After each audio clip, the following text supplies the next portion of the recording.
வணக்கம் ஈழமலம் நேயர்களே. வெள்ளம் அப்படின்னா எல்லாமே மழை வெள்ளத்தை தான் பார்த்துருப்பாங்க. பட் கரூர்ல மக்கள் வெள்ளம் குறிப்பா பார்த்தீங்கன்னா, சேர் கிடைக்காம கேரளால இருந்து சேர் ஆர்டர் பண்ணி வரதுக்குள்ளேயே பார்த்தீங்கன்னா முப்பெரும் விழா நடந்து முடிஞ்சிருச்சு. அந்த அளவுக்கு தரையும் தெரியாமல், சேரும் தெரியாமல் திக்கு முக்காடி போய் கிடக்குது கரூர் அப்படின்னு சொல்லலாம். இன்னும் கூட்டம் கிளம்பி வந்துட்டு இருக்க கூட்டம் பார்த்தீங்கன்னா, கரூர்ல நம்ம பேசிட்டு இருக்க இந்த நேரத்துலயும் லாரியா அந்த பஸ்ஸா ஏறி வந்துட்டே இருக்காங்க. அது மட்டும் இல்லாம டெல்லியில பார்த்தீங்கன்னா முக்காடு போட்டு எடப்பாடி பழனிசாமி அப்படி கார்ல மறைஞ்சு போனாரு. கரூருக்கு நம்ம ஆள் ஒருத்தர் பார்த்தீங்கன்னா முக்காடு போட்டு முக்காடு முனுசாமியா கரூர்ல நடந்த முப்பெரும் விழாவை போய் சீக்கிரட்டா சூரிய வம்சம் படத்துல வந்த சரத்குமார் மாதிரியே பார்த்துட்டு வந்த கிஷோர் கே சாமுவேல் கிட்ட கேள்வி கேட்டு தெரிஞ்சுக்கலாம். வணக்கம். எப்போ கரூர்ல இருந்து எப்போ வந்தீங்க? நான் முக்காடு போட்டு சீக்கிரட்டா போனேன்னாக்கா அப்போ முக்காடு போட்டு சீக்கிரட்டா பார்த்த மற்றவங்கலாம் யாரு? அங்கே எல்லாருமே முக்காடு தானே போட்டுக்கிட்டு இருந்தாங்க. ஏன்? ஆமாங்க, மழை வந்துருச்சு, வேற ஒன்றும் பண்ண முடியல. அதனால முக்காடை போட்டு தானே எல்லாம் ஓடினாங்க வெளியில. அதுவும் ஸ்டாலின் பேசிக்கிட்டு கொண்டு இருக்கும் பொழுதே எல்லாம் ஓடினாங்களே வெளியில. ஏங்க கரூர் கேஸ்ட்ரோ மாதிரி இருந்துச்சு நேற்று அவர் பேசுறத பார்த்தா. அதுதாங்க கரூர்ல இவர் என்னென்னமோ பேசியிருக்காரு. சரியா, லாரியா வராங்க, இன்னும் வந்துகிட்டு இருக்காங்கன்னா இன்னும் வந்துகிட்டு இருக்காங்க. லாரியா எதுக்கு வந்துகிட்டு இருக்காங்க? கரூர்லேருந்து மணல் அள்ளி வெள்ளையை கொண்டு செல்வதற்கு கொண்டு இருக்கிறார்கள் லாரியா. சரியா, அது காலங்காலமாக நடந்துகிட்டு இருக்கு. ஏன்னா இவங்க வாக்குறுதியை தானே கொடுத்தாங்க. 11 மணிக்கு வாக்குகள் எண்ணப்படும், 11:05 நீ மணல் அள்ளலாம் சொன்னது யாரு? இதே கரூர் மண்ணில் சொன்னது யாரு? செந்தில் பாலாஜி. வீடியோ இருக்குல்ல, போட்டு காமிங்க, மக்கள் பார்க்கட்டும். லாரியா அதுதான் வந்துக்கிட்டு இருக்கு. சரியா, வேற எதுவும் வரல. இப்போ முப்பெரும் விழான்றீங்க. இது என்ன முப்பெரும் விழா? என்ன 3 பேர்? ஸ்டாலின், உதவாநிதி, இன்பநிதி, இவங்க 3 பேரும். கனிமொழியை விடுங்க, அவங்க தனியா. இங்கே ஸ்டாலின், உதவாநிதி, இன்பநிதி, இவங்க மூவரையும் முன்னிலைப்படுத்துவதற்காக நடத்தப்பட்டது தான் முப்பெரும் விழா. இதுக்கு எதுக்கு ஒரு விழா? திமுக வருஷம் வருஷம் முப்பெரும் விழா நடத்துறது வழக்கம். அதுதாங்க, இந்த வருஷம் நடத்தக்கூடிய முப்பெரும் விழாவில் இந்த முறை நடத்தப்பட்ட அந்த முப்பெரும் விழாவில் யார் முன்னிலைப்படுத்தப்பட்டார்கள்? இவர்கள் தானே முன்னிலைப்படுத்தப்படுகிறார்கள். சரி, இப்போ இவ்வளவு பெரிய ஒரு முப்பெரும் விழா வெற்றி பாத்தீங்கன்னா அதுல இருந்த என்ன வெற்றிங்க? கூட்டம் தான் பேசிக்கிட்டு, ஸ்டாலின் பேசிக்கிட்டு இருக்கும் பொழுதே அதான் வெளியில போறாங்க. 1,00,000 சேர் போட்டுருந்தாங்க. அதாங்க, அதுல ஒரு 60,000 சேர் காணாம போயிடுச்சாங்க. என்னங்க சொல்றீங்க? அவன் எல்லாம் தூக்கிட்டு போயிட்டாங்க. ஏங்க திமுக காரங்களை பத்தி தப்பா சொல்லாதீங்க. அவங்க வாழைத்தார் கட்டி வச்சிருந்தா அந்த மாதிரி ஏதாவது அவங்க தூக்கிட்டு பறிச்சுட்டு போவாங்க. நீங்க வேற. அவங்க இதுல திமுகவுக்கே களங்கம் ஏற்பட்டது என்னன்னா, 1,00,000 சேர்ல எப்படி 60,000 சேர் தான் தூக்கிட்டு போனாங்க. ஏன் 40,000 சேரை விட்டு போனாங்க அப்படின்றதான். அந்த மழை பெஞ்சதுனால விட்டு போனாங்க, இல்லைன்னா அதையும் விட்டு போயிருக்க மாட்டாங்க. திமுக சேருக்காக யாராலையும் ஆசைப்பட முடியாது. சேரு ஒரே ஒருத்தருக்கு தான் தகுதி வாய்ந்தவர் அப்படின்றது எல்லாருக்கும் தெரியுங்க. அது தெரியுங்க, ஒரே குடும்பத்தை சேர்ந்தவருக்கு தான் தகுதி இருக்கும். அதுல மாற்று கருத்து கிடையாது. மற்றவர்கள் கிடைத்ததை எடுத்துட்டு போறது தானே. அதுல வேற மிக்சர்லாம் வச்சிருந்தாங்களாம். ஒரு சேர்லயும் ஒரு பை, அதுல பாத்தீங்கன்னாக்கா மிக்சர். ஸ்டாலின் பேசும்போது வேற என்ன பண்ண முடியும்? மிக்சர் தான் சாப்பிடணும். சரியா, 4.5 ஆண்டுகள் ஸ்டாலின் அதானே பண்ணிட்டு இருந்தாரு. இப்போ அதில் மிக்சர், ஓமப்பொடி, அப்புறம் வேற ஒரு வீரன் பாட்டில், வாட்டர் பாட்டில், என்ன இதெல்லாம் இருந்திருக்காங்க.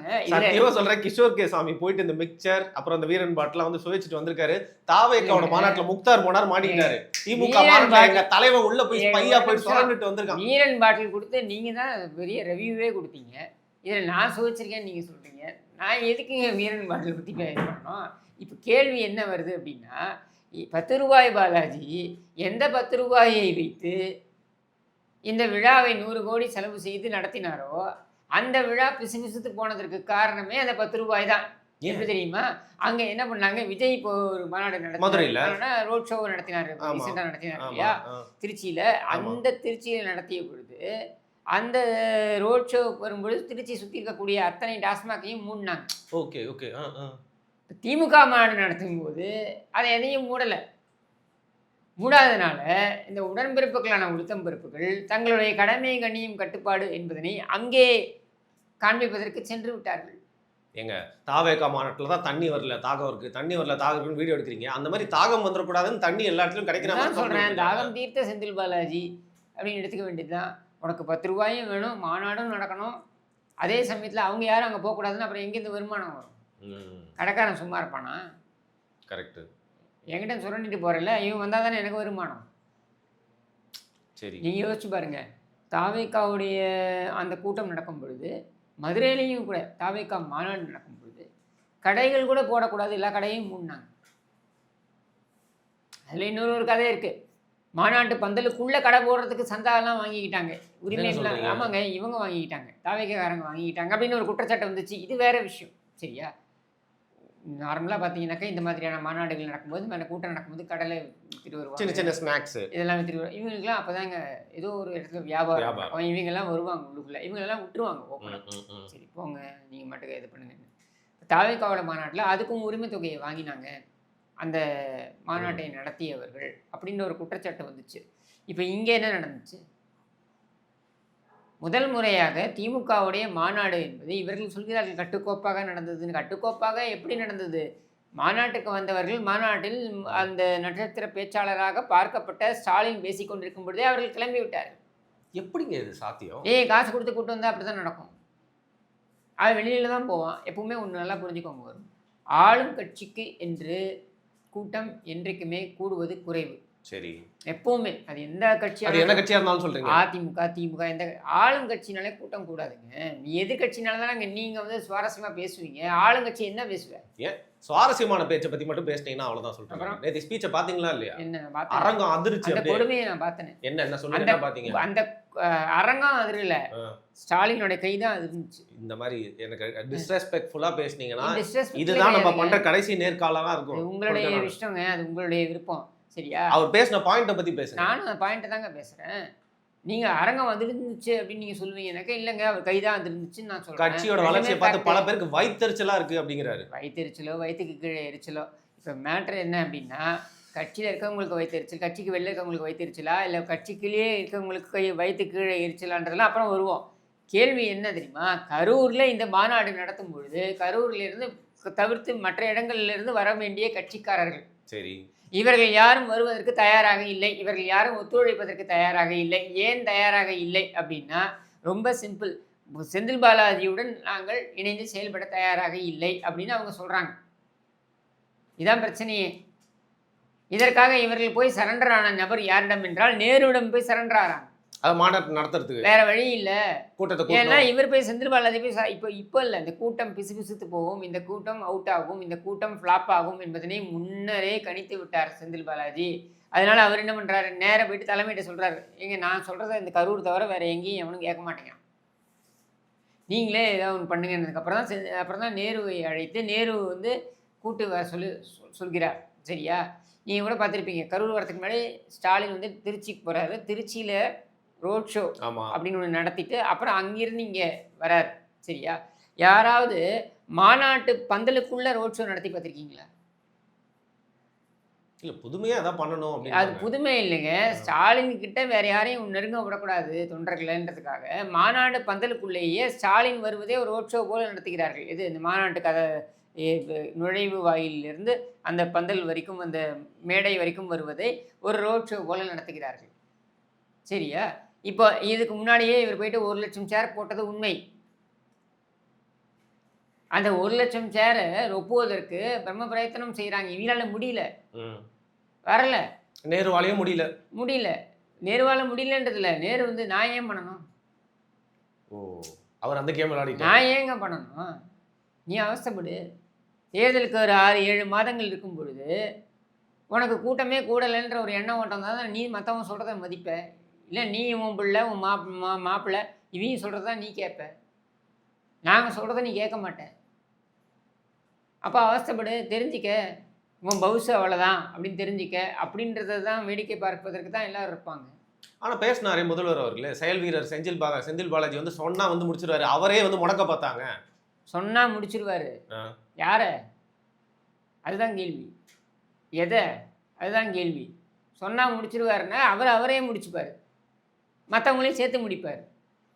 சரியா? அது வெக்கமே இல்லாமல், அதாவது அதே கரூரில் இன்றைக்கி அதுதான் வந்து எடப்பாடி பழனிசாமி வந்து ப்ரெஸ் மீட்டில் வந்து போட்டு காமிக்கிறார். அதே கரூரில் இதே ஸ்டாலின் என்ன பேசினார்? விமு விபி ஓகே அப்படின்னு நம்ம பிரிக்கலாம். இதை ஸ்டாலின் விக் வைப்பதற்கு முன், விக் வைப்பதற்கு பின். சரியா? விக் வைப்பதற்கு முன் ஸ்டாலின் பேசியது என்ன? இயர் அப்புறம் மந்த் டேட் அந்த மாதிரி எல்லாம் உங்களுக்கு பிரிக்கவே அதுதாங்க. தெரியாதா? ஏங்க, கிமு கிபின்லாம் இப்படிலாம் பிரிச்சிருக்காங்க. அதாங்க என்ன விமு விபி அப்படின்னு. விமு விபி சரியா? விக் வைப்பதற்கு முன், விக் வைப்பதற்கு பின். என் வாழ்க்கையை ரெண்டா பிரிக்கலாம். கிமு கிபி அப்படின்னு சொல்லிட்டு கிஷோர் கே சாமியோட சேர்ந்து உட்கார்றதுக்கு முன், அதுக்கப்புறம் பின் அப்படின்னு சொல்லிட்டு வாழ்க்கையில சந்தோஷமே போச்சு, மரியாதை போச்சு. பெண்கள்லாம் என்கிட்ட பேச மாட்டாங்க. எந்த பெண்கள் பேச மாட்டேங்கிறாங்க? பொதுவாவே பேச திமுக மாட்டாங்க. மகளிர் அணியா? இல்ல கேட்க எந்த அந்த விமு விபி அறிக்கை வாங்க. விமு விபிக்கு வருவோம். இந்த விமு விபியில விக் வைப்பதற்கு முன் ஸ்டாலின் பேசியது என்ன அப்படின்றத எடுத்தீங்கன்னா மிக தெளிவாக அவர் சொல்றாரு. என்ன சொல்றாரு? இடையில அந்த அம்மா ஜெயிலுக்கு போனப்போ யாரை முதலமைச்சராக தேர்ந்தெடுக்கலாம்னு சொல்றப்போ அந்த பட்டியல இவர் இருந்தாருங்க. இவர் கெட்ட கேடு செந்தில் பாலாஜி பேர் இருந்துச்சுங்க. அப்போ இதான் வேடிக்கை. போக்குவரத்து துறையினுடைய அமைச்சராக இருந்து அந்த துறையில நடத்துனர் பணிக்கு 3 லட்சம், மெக்கானிக் பணிக்கு 6 லட்சம் என்று கொடுத்து ஏமாந்திருக்கக்கூடியவர்கள் லட்சக்கணக்கானவர்.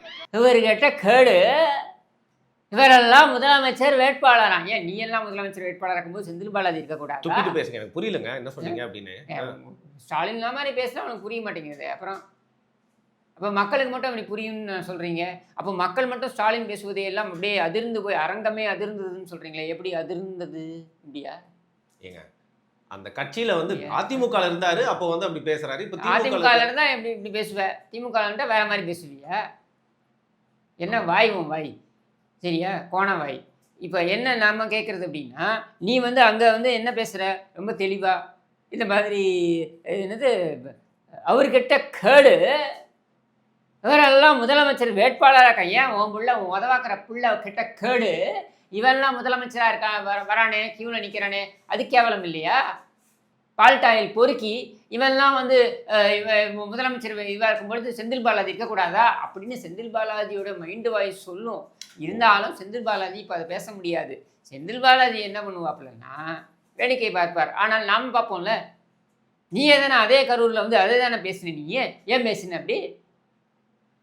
செந்தில் பாலாஜி கொள்ளையன். செந்தில் பாலாஜியுடைய தம்பி கொலை செய்திருக்கிறான். கொலை செய்திருக்கிறான். எது? செந்தில் பாலாஜியுடைய தம்பி கொலை செய்திருக்கிறான். யார்? அந்த அசோக். 1 வருஷம் அப்ஸ்காண்டானாம் பாருங்க. அந்த திருட்டு பைய, அந்த பொறுக்கி பைய, அவன் வந்து கொலை செய்திருக்கிறான். யார்? கோகுல் என்கிற நபரை கொலை செய்ய முயற்சிக்கிறானோ அவன் வந்து அவன் வந்து ஓடி போயிட்டான்னா, தரைமறை வாழறானோ ஏதோ ஒன்று. இதையெல்லாம் இங்கே பதிவு பண்ணுறாப்புல. யார்? ஸ்டாலின் பதிவு பண்ணுறாப்புல. இந்த வீடியோ போட்டு காமிங்க தெரியட்ட மக்களுக்கு. நான் ஏன் விமு விபி விக்குக்கு முன் விக்குக்கு பின்னு சொல்கிறேன்னு. விக்கு வைப்பதற்கு முன் நீ தானே பேசின, விக்கு வைத்த பின் நீ இப்போ பேசுகிற. என்ன சொல்கிற? அதே செந்தில் பாலாஜியை தியாகின்னு சொல்கிறியே, அசிங்கமாக இல்லை உனக்கு? வெக்கமாக இல்லை உனக்கு? சோறு தானே திங்கிற? இல்லை சோறு தான் திங்கிறையா? என்கிட்ட கேட்கல, வேற யார்கிட்ட கேட்குறாரு? உங்ககிட்ட கேட்கல, உங்கள் மனசாட்சி வாயிலாக ஸ்டாலினிடம் கேட்கிறேன். சோறு தான் திங்கிறியா? சோறு என்னைக்காவது தின்னு இருக்கியா? சோறு திங்கன்னா இப்படி பேசுவியா? இது கேள்வி. சரி, பழைய சூரியனை விட்டுறலாம், இளைய சூரியன் கிட்ட வரலாம். இப்போ விஜய்க்கும் உதயநிதி ஸ்டாலினுக்கும் எனக்கு ஒரே வித்தியாசம் தான் பார்த்தேன். எனக்கு காதில் எப்படி விடுதுன்னா, பழைய சனியனை விட்டுறலாம், புதிய சனியன்ட்ட வரலான்னு சொல்லுங்க. காது வர வர சரியா கேட்கறதில்ல. ஆமாம், அது ஸ்டாலின் மாதிரி தான். நான் கருணாநிதி இப்படி தான் பண்ணுவார். பிரஸ்காரங்க எதாவது கேட்கறது தனக்கு வேற மாதிரி இருந்தா அப்படின்னு. அதே மாதிரி நம்ம ஸ்டாலினும் அப்படின்னு. என்னன்னா, எடப்பாடி பழனிசாமி உங்களிடம் என்னென்ன நீங்கள் முதலீட்டை கொண்டு வந்தீர்கள் அப்படின்னு கேட்குறாருன்னே அப்படின்னு. காது எனக்கு மட்டும் இல்லை, அவங்கவுங்களுக்கும் அப்படி தான் கேட்காம போகும். சொல்லுங்க. ஒரு காலகட்டத்தில் முதுமைன்றது உங்களுக்கும் வரும். இப்படி வந்து எனக்கும் முதுமை வரும். எனக்கும் முதுமை வரும் சரியா? எனக்கும் வந்து உடல் சார்ந்த உபாதைகள் வரும். இது எல்லாமே எனக்கும் வரும். ஆனால் நான் யாரையாவது நக்கல் நையாண்டி செய்திருந்தால் அது என்னை நோக்கியும் வரும் சரியா? ஓய் காமராஜரே, உமக்கு வயதாகி விட்டது, ஓய்வெடுத்து கொள்ளும் என்று சொன்னது கருணாநிதி சரியா? அது இன்னைக்கு உனக்கு வருது சரியா? அதே மாதிரி செல்வி ஜெயலலிதாவை பார்த்து மேடையில் வருவாங்க அந்த அம்மா, கீழே நின்றுட்டு இருப்பாங்க. தப்பராக நினச்சிக்காதீங்க, சிரிச்சியே. இதே ஸ்டாலின் தானே சிரிச்சாப்புல. இன்னைக்கு ஏன் நீ வாத்து நடக்கிறன்றதை நான் பேசிட்டோமா? பழைய சூரியனை விட்டுருவோம், இளைய சூரியனை பத்தி பேசுவோம். என் காதில் அப்படிதான் விழுந்தது. என் காதில் என்ன, பழைய சனியனை விட்டுருவோம், புதிய சனியன்ட்ட வருவோன்னு. சரி சொல்லுங்க. விஜய்க்கும் உதயநிதி ஸ்டாலினுக்கும் நான் ஒரே ஒரு வித்தியாசத்தை தான் பார்த்தேன். என்னது? விஜய் விஜய்க்கு மூளை இருக்கு, உதயநிதிக்கு மூளை இல்லை தானே? ஒரு ஸ்டேட்மெண்ட்டை முடிக்க விடுங்க. சொல்லுங்க. விஜய் வந்தாருன்னா அவரை மத்தவங்கலாம் வந்து தொட நினைக்கிறாங்க. உதயநிதி ஸ்டாலின் அவரே மக்களோட கையை அவர் எல்லாரையும் தொடர நினைப்பாரு. சரி, அவரோட ஸ்பீச்ல அவர் சொன்ன விஷயமே என்னன்னா வந்து கரூர்ல இருந்து நம்மளோட வெற்றியை தொடங்குவோம் அப்படின்னு சொல்லிட்டு ரொம்ப கான்ஃபிடென்ட்டா சொல்லியிருக்காரு. அதை பத்தி ஏன் என்ன திருச்சியிலேருந்து தொடங்காத அவன் வெற்றி அப்படின்னு நேரு கேட்பாரு. சரியா? ஏன் வடசென்னையிலேருந்து தொடங்கினா அவன் வெற்றி தொடங்காதா அப்படின்னு இப்போ இது பேட்டர் ரவுடி சேகர் பாபு கேட்பாப்புல. அது என்ன கரூர்லேருந்து துவங்குறது? மொத்தத்துல கரூர்லேருந்து தான் உன் வீழ்ச்சியே துவங்கியது. சரியா? ஒட்டுமொத்த அமைச்சரவங்க வெக்கம் இல்லாமல் போய் நின்னீங்களே. அவன் பேண்ட்டில் ஒன்றுக்கு போகிறான். அவன் ஈடி வந்தா அவனை பார்க்கறதுக்கு நீங்கள் போய் ஒட்டுமொத்த போய் லைன் கட்டி நின்னீங்களே வெக்கம் இல்லாமல். அத்தனை அமைச்சர்களும் வண்டையாக திட்டினார்கள். நான் சொல்கிறேன், இன்னைக்கு ஸ்டாலினை வண்டையாக திட்டினார்கள் அத்தனை அமைச்சர்களும். தெரியுமா? எது இவன் வந்து இவன் குடும்பத்துக்கு அவங்க அப்பம் கட்டுறான்னாக்க இவனுக்கு பேர் என்ன வச்சுருக்காங்க தெரியுமா? ஸ்டாலினுக்கு மூத்த அமைச்சர்கள் ஸ்டாலினுக்கு வைத்திருக்க அதெல்லாம் ஒன்றும் கிடையாது. மூத்த அமைச்சர்கள் ஸ்டாலினுக்கு வைத்திருக்கின்ற பெயர் நோஞ்சாம் புன்னகை. சரியா? இந்த நோஞ்சாம் புன்னகை வந்து இவன் வந்து எல்லாரையும் வந்து இந்த மாதிரி வந்து பாடாப்படுத்திக்கிட்டு இருக்கான். இவன் குடும்பத்துக்கு படி அளக்கிறான்னா அவன் போய் நிற்கட்டும், அவன் குடும்பத்தில் இருக்கவங்களாம் போய் நிற்கட்டும் ஹாஸ்பிட்டலில். நான் ஏன் நிற்கணும்? உட்கட்சி பூசல் வந்து ரொம்ப பெருசா இருக்கு. அது வந்து வெளிப்பட்டிருக்கு இந்த 30 கட்சி நாளா. பூசலே இல்லைங்க, எல்லாருமே கடுப்பில் இருக்காங்க. சரியா? அதனால தான் பார்த்தீங்கன்னா கூட்டத்தை சேர்க்கலை. இல்லை திமுகவால் கூட்டம் சேர்க்க முடியாதா? திமுக என்ன மாதிரியான கட்சி? திமுக எத்தகைய மாநாடுகளை நடத்தி இருக்கிறது? கருணாநிதியை வைத்துக்கொண்டு பெரிய பெரிய மாநாடுகளை நடத்திய கட்சி திமுக. சரியா? திமுகவை குறைத்து இடப்படலை. திமுக எத்தகைய மாநாடுகளை எல்லாம் நடத்தி இருக்கிறது யோசிச்சு பாருங்க. ஏன் இந்த மாநாட்டுக்கு கூட்டத்தை கூடலை? ஏன்னா இவங்க நீ வந்து போய் உன் குடும்பத்தோட போய் நீ நில்லு. சரியா? நான் ஏன் நிற்கணும்? இதான் கேள்வி. 6 மாதம் இருக்குது தேர்தலுக்கு. எல்லாருக்கும் மரியாதை கற்றுக்க அப்படின்றத சிக்னலாக தெரிவுபடுத்துவதற்காகத்தான் இந்த கூட்டத்தை பயன்படுத்தி கொண்டார்கள். சரி, அரசியலில் எதை பற்றி கேட்டாலும் தெரியும், நல்லா வந்து படிச்சிருக்காரு, தெளிவாக பேசுவார். என்ன ஒன்று, இப்போ நியூஸ் மீடியா வந்து பார்த்தீங்கன்னா வந்து எடப்பாடி பழனிசாமி மூஞ்ச மூடின துண்டை வச்சு அதன் மூலியமா அந்த ப்ராப்ளம் ஆகிட்டு திமுக அடுத்த நாள் வந்து ஒரு பாசிட்டிவ் சைடில் வந்து ப்ராப்ளம் ஆயிடுச்சு. கொஞ்சம் வைத்தறிச்சல். அவர் முகத்தை துடைத்து கொண்டார். அந்த ஒரு 2 செகண்ட் வீடியோவை எடுத்து வச்சு அவர் முகமூடியை போட்டு கொண்டார் என்றால் அவர் என்ன அமித்ஷாவை பார்க்க தானே போனார்? அவர் என்ன காலையில் மனைவி வீடு, மதியத்தில் துணைவி வீடு அப்படின்னு முக்காடு போட்டு போகிறதுக்கு அவர் என்ன இப்படியா குடும்பம் நடத்திக்கிட்டு இருக்காரு? இல்லை, அப்படி குடும்பம் நடத்திக்கிட்டு இருக்கவங்கலாம் ஜம்பமாக வெளிலதான் சுற்றிக்கிட்டு இருக்கான். வந்து பொது மேடையில் விழாக்களில் வந்து என்னை போட்டு கொடுத்தது மனோரமா அப்படின்னு சொல்லி பெருமையாக ஒவ்வொருத்தனும் அவனுடைய கீர்த்தியெல்லாம் பேசிக்கிட்டு இருக்கிறது. அந்த மாதிரியா பேசிக்கிட்டு இருக்காரு இவர்? இல்லை. அப்புறம் என்ன? அவர் எதுக்கு முக்காடு போடணும்? 2 நாள் முன்னாடி சொல்லிட்டு தானே போகிறாரு, நான் இன்னாரை சந்திக்க போகிறேன் அப்படின்னு. சந்திக்க போகிறேன்னு சொல்லிட்டு போகிறவன் எதுக்கு முக்காடு போடணும்? போயிட்டு விபச்சாரியிடம் சுகத்தை அனுபவித்து விட்டு பேரம் பேசுறது மட்டும் இல்லை, அந்த பொம்பளைக்கு காசு கொடுக்க மாட்டேன்னு சொல்லிட்டு அந்த பொம்பளைகிட்ட இருந்த காசையும் பிடிக்கிட்டு வரான் பாருங்க, அவன் தான் முக்காடு போட்டு போவான். சரி, கேட்காத கேள்விக்கெல்லாம் வந்து பதில் சொல்ல ஆரம்பிச்சார் கிஷோர் கேசாமி. அதனால ஹார்ட் ஆகிட்டாரு. முடிச்சுக்கலாம். இது ஆட் ஆகலை. இதெல்லாம் சொன்னதுக்கு அப்புறமா உங்களுக்கு ரோஷம் வருதா, உங்களுக்கு கோபம் வருதா, உங்களுக்கு ஆத்திரம் வருகிறதா அப்படின்னு டெஸ்ட் பண்ணுறேன். சரி, மீண்டும் வேற ஒரு கேள்வியோட தலைப்போடு நாளைக்கு உங்களை சந்திக்கிறேன். இன்னைக்கு உங்களுடைய இனிமையான பதில்களுக்கு மிக்க நன்றி.